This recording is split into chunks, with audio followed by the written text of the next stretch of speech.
Um,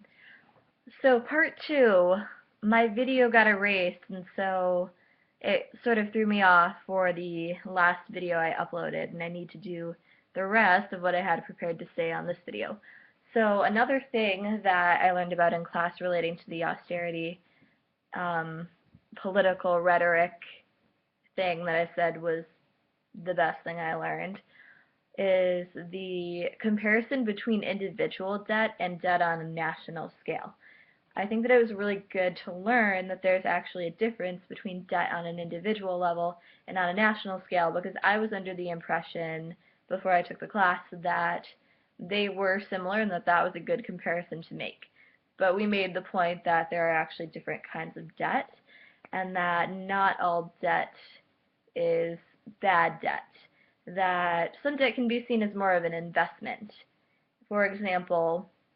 the bailouts could be seen as an investment because the government has actually made a little bit of money, or maybe a lot of money, in interest off of those.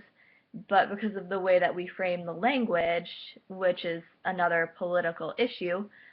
used to sort of sway public opinion, depends on how we see it. We use terms like bailout or prop up to immediately give it a murky feel, or kind of an irresponsible feel to it, in order to gain support, and to say that our point of view, by contrast, is in fact the responsible, economically sound way of doing things. And I think that compared a lot to what I was saying about how Republicans took, not that Democrats are innocent in this particular area either, and even maybe in the way that they handled their framing of the debt crisis, the way that they addressed the public might have been pretty manipulative as well. But I know for a fact that the Republican Party really was sort of platforming from this, like, economic security, where the Republicans, we know how to handle money kind of a thing. Um, so yes, the difference between national debt and individual debt. Also,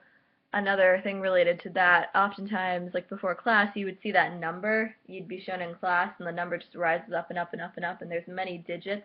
and that is quite terrifying, but nobody ever really explains the context. But in class, we learned that that's the debt that we've, all the debt that we've ever accumulated, and if we were to compare, like, the revenue that we've accumulated, it would probably not be quite as terrifying.